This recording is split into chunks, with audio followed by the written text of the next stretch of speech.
Hi and welcome to Silver Soul Tarot. Sorry about that. Let's try that again, shall we? Hi and welcome to Silver Soul Tarot. Today we're going to do a general reading using the Starseed Oracle. You don't have to identify as a starseed for this to resonate with you. Please don't get caught up in all that. It's just an oracle card I'm going to use. And then we'll hit the normal tarot. Just to eke out the message, shall we? Obviously, if you do resonate as a starseed, then this could be for you, but just don't get caught up on it. I haven't set the intention that this is specifically for starseeds. So let's crack on, shall we? First of all, if you're new here, welcome. My name is Jo. If you are a returning viewer, great to see you again. If you are a subscriber, much love to you. So what's the first card out? Ooh, first card out is Emphatic Starseed, energetic sovereignty, absorbing what's not yours. Now, I just did a reading. It might go up sort of yesterday as you're watching this, where it was I kind of just touched on other people's energy and absorbing it. So this is we'll take that one. So this is sort of an extra little bonus for that one. Yeah, there is something about taking on other people's energy, about absorbing what is not yours to carry. Okay. The next card out is Your Life is a Canvas, artistic manifestation and creative accountability. Oh, I wasn't sure then if I was going to pronounce that right. Okay, let's move on. Oh, I just scratched the table. Did you see that? I just scratched the table. It's okay, I'll wax it. It'll be fine. Let's move on to the tarot, shall we? So, what are you manifesting? First of all, I would suggest that you don't absorb what's not yours. Learn to leave energy behind. I'll use a little example from my life just very quickly. I can't remember if I was in Reno or if I was in Vegas, and I don't mean to be like, oh, I've been to Vegas. I've been there a couple of times, but I was with my mum in an elevator, in a lift, and we were either going up or down, I can't remember, and we got in there and there was this couple in there, and the lady, it was kind of a bit typical in the sense of, she had her oxygen mask with her, the two things up her nose, and she was carrying her oxygen with her. If you can picture that, then you've got this scene spot on. And she spent the next few minutes while we're in the elevator going up or down, I can't remember, I'm going back to 2009. I'm going back sort of 15 years ago, and 16 years ago. And she told me her life story. I knew her woes and her ailments and everything. And we must have been going up because they got out of the lift. And my mum just turned to me and she said, "They always find you, don't they?" And I just went, "Yep." You will be surprised how many people just, like a magnet, they just come to me and I just find out their life story, their ailments, all the woes of the world for them. Now, I learned... go back to this, that led me to learn a long time ago that I have to leave that energy where it is. I can't absorb that and take it with me. It's not my energy to take with me. It's theirs to give off, it's theirs to get off their chest, and fine, that's obviously part of my life's journey, but I can't take it with me. I have to leave it there, pray that it transforms into good energy that can then help someone else. So just be very careful about absorbing other people's energy, is my main point.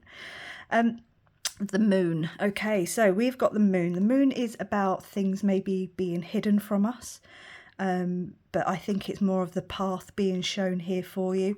What are you creating? Maybe looking in the mirror might be a good place to start, looking at yourself and evaluating all those sort of things that you need to evaluate.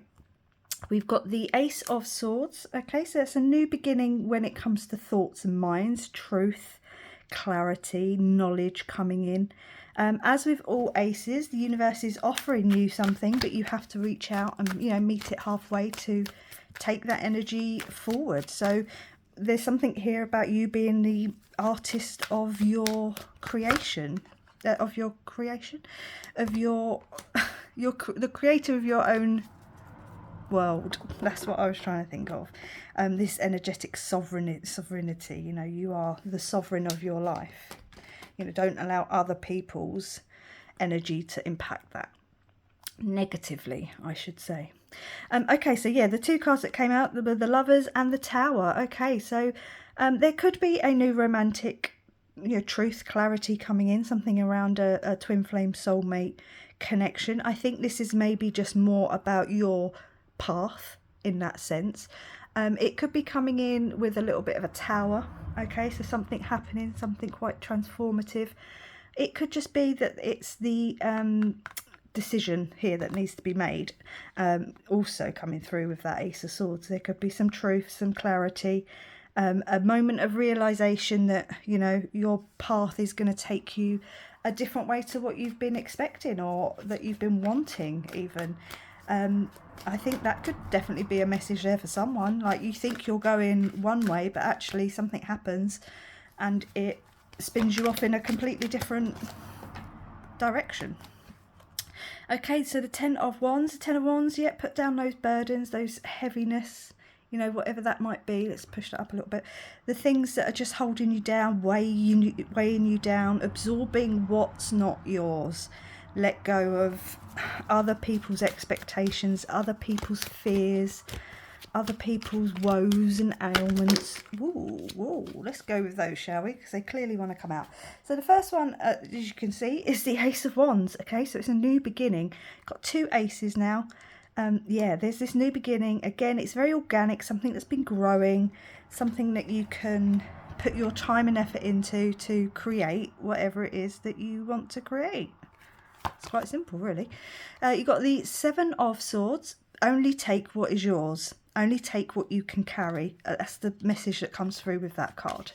You've got the King of Cups. Okay, again, if this kind of in some way relates to you as a romantic reading, your King of Cups, gender non-specific, could be coming in, especially with the Lovers card. But I think this is about just being in control of your wants, your desires, what it is that you love doing, even in all this turmoil of other people's crap just being thrown at you. You stand or sit true and strong in what it is that you're manifesting, what you're creating, okay? Not absorbing other people's energies. You got the Fool, taking that leap of faith, starting that new journey. I mean, you've got 2 aces. So, this new purposeful, passionate beginning, something much more in line with your thoughts, and what your truth is and what it is you want to do, your artistic vision of whatever your life is to be. Don't overthink it with the 9 of Swords. Don't get caught up in, especially other people's, where they project on you, what if, it doesn't work, or what if you don't earn enough money, or what if you fail, that's other people's fears being projected onto you. So don't get stuck in that. And then you've got the 9 of Cups, okay? So 9 could be a message out there for someone, but certainly, make that wish. Like I say with the 9 of Cups, it's having all your cups in a row. It's, making the wish for that one cup, that one cup there that will just sort of make your ultimate wish fulfillment, whatever that might be. So stand true in your... We've also got the 8 of Pentacles on the bottom. So stand true in your ability, in your skills, in your knowledge, in your truth, in what it is that you want to create. Don't absorb other people's shit. I'm not saying don't get advice, and I'm not saying don't ask for help or anything like that, but don't let other people's fears and negativity drag you down. Let's take, because I do think that's kind of the gist, let's take a healing mantra just to close out the reading, see if there's any other messages that want to come through, but definitely just don't absorb other people's bullshit. Inviting ecstasy. I am worthy of all the pleasures that my heart desires. What is it you're desiring? What is it you are creating? I'm going to leave it there. I'm going to say thank you very much for watching. Please like, comment, subscribe, and I will catch you on the next one. Bye.